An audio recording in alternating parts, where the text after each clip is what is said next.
नमस्कार विद्यार्थी मित्रांनो, जी के स्पर्धा परीक्षा आरत या शैक्षणिक यूट्यूब चॅनलवर आपले हार्दिक स्वागत आहे. मित्रांनो, बऱ्याच जणांना वाटतं की महा-टी-ई-टी म्हणजे एखाद्या अनंत ज्ञानाची परीक्षा आहे, पण तसा अजिबात नाहीये. हा खरं तर एक रणनीतीचा म्हणजे स्ट्रॅटेजीचा खेळ आहे आणि योग्य नियोजन असेल ना तर तो अगदी सहज जिंकता येतो. आजचं हे विश्लेषण उमेदवारांना यशस्वी होण्यासाठी एक परफेक्ट ब्लूप्रिंट देणार आहे. चला तर मग सुरू करूया. आता सगळ्यात आधी एका महत्त्वाच्या प्रश्नाकडे वळूया. महा-टी-ई-टीचा ऐतिहासिक निकाल बघितला तर तो फक्त 4 ते 5% लागतो. हे आकडे बघून साहजिकच धडकी भरते आणि प्रश्न पडतो की ही परीक्षा खरंच एवढी कठीण आहे का? पण मूळ स्रोतांवरून एक गोष्ट स्पष्ट होते. अनेक उमेदवार काहीही अभ्यास न करताच परीक्षेला बसतात आणि त्यामुळे निकालाचा हा टक्का एवढा घसरतो. खरं सांगायचं तर योग्य दिशा आणि स्मार्ट वर्क केलं तर ही परीक्षा खरंच खूप सोपी आहे. ओके, आता आपण जरा याच्या खोलात जाऊया. अनेकांचा असा मोठा गैरसमज असतो की टी-ई-टी पास व्हायचाय म्हणजे थेट एमपीएससी पातळीचा अभ्यास करावा लागेल, जाडजूड पुस्तकं वाचावी लागतील. पण थांबा, प्रत्यक्षात या परीक्षेसाठी फक्त 5वी ते 8वीच्या राज्यमंडळाच्या पाठ्यपुस्तकांचा पाया पक्का असणं गरजेचं आहे. कठीण वाचनापेक्षा मूलभूत संकल्पना आणि स्मार्ट रणनीती हेच इथं खरं सिक्रेट आहे. आता या विश्लेषणात आपण नक्की काय काय पाहणार आहोत त्याचा हा एक आराखडा. 1. 90 गुणांचा master plan. 2. Smart study material. 3. वेळेवर नियंत्रण कसं मिळवायचं आणि 4. अंदाजे उत्तरे देण्याचं म्हणजे गेसिंगचं शास्त्र.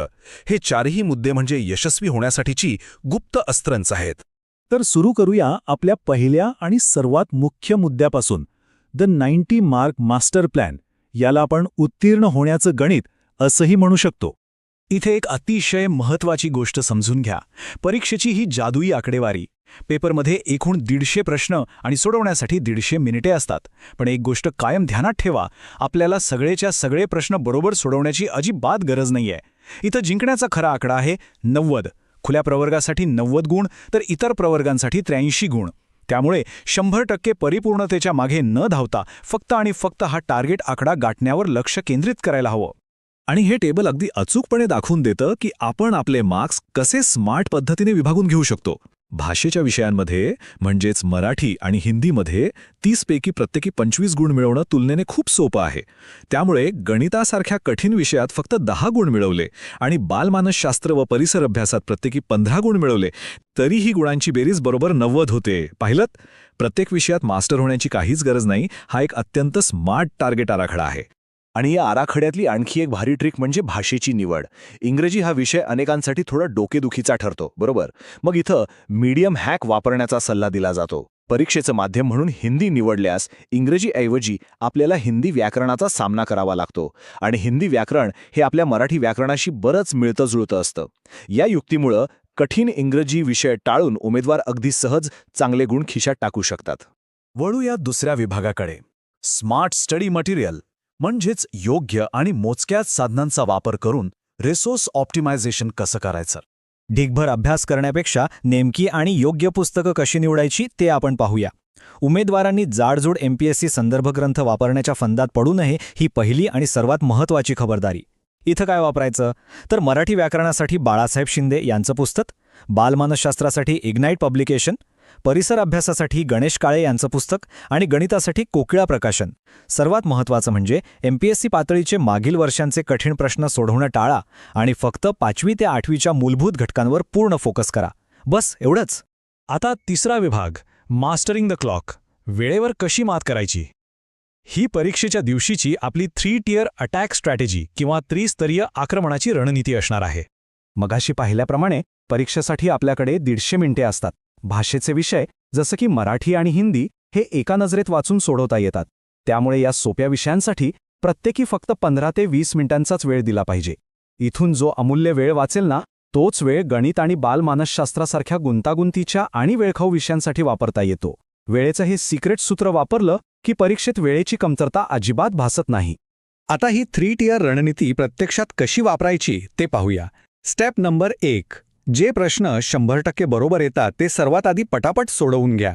Step number 2. जिथे 2 पर्यायांमध्ये कन्फ्युजन होतंय तिथे 50-50 पद्धत वापरा, म्हणजे चुकीचे पर्याय वगळून उरलेल्या पर्यायावर खूण करा. आणि स्टेप नंबर 3. जे प्रश्न अजिबातच येत नाहीयेत ते तसेच सोडून द्या आणि एकदम शेवटसाठी राखून ठेवा.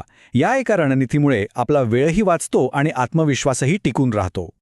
इथं एक अतिशय महत्त्वाचा इशारा, OMR शीट म्हणजेच उत्तरपत्रिका भरण्याचा सुवर्ण नियम. शीट भरताना अजिबात घाई करू नका आणि 150व्या प्रश्नापर्यंत थांबण्याची चूक तर अजिबात करू नका. बऱ्याचदा असं होतं की आपण पटापट प्रश्न सोडवत जातो आणि एकदम शेवटी गोल भरायला घेतो, तेव्हा पॅनिक होऊन चुका होण्याची शक्यता खूप वाढते. त्यामुळे एका विषयाचा भाग पूर्ण झाला की लगेच त्या भागाचे गोल भरून मोकळं व्हावं. हे अत्यंत सुरक्षित ठरतं.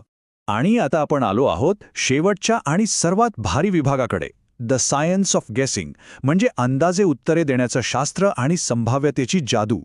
आता या आकडेवारीबद्दल एक खरंच खूप इंटरेस्टिंग गोष्ट सांगतो.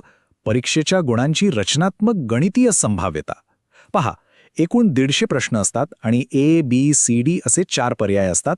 नियमाप्रमाणे पेपर सेट करणारे प्रत्येक पर्यायाला समप्रमाणात वाटून देतात. याचाच अर्थ असा की 150 पैकी प्रत्येक पर्याय सुमारे 37 ते 38 वेळा बरोबर उत्तर म्हणून येतोच येतो. हा एक अत्यंत क्रुशल गणितीय आकडा आहे. मग आता या संभाव्यतेचा फायदा कसा घ्यायचा? ऐका, जे शेवटचे उरलेले अजिबात न येणारे प्रश्न आहेत ना, त्यांच्यासाठी डोळे झाकून झिगझॅग अंदाज लावू नका. त्याऐवजी हा जुगाड वापरा.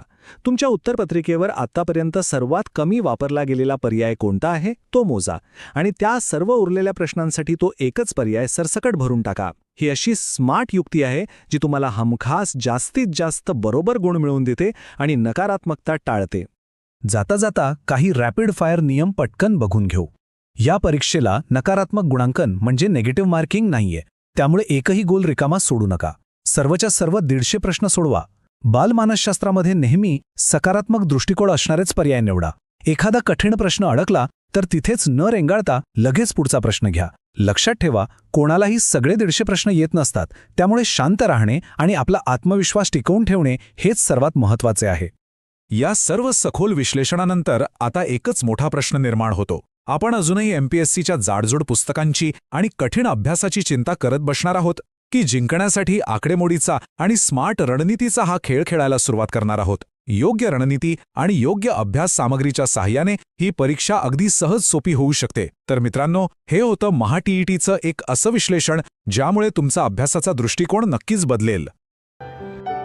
हा व्हिडिओ संपूर्ण पाहिल्याबद्दल आपले मनपूर्वक धन्यवाद. ही बेसिक माहिती तुम्हाला आवडली असल्यास लाईक आणि कमेंट जरूर करा.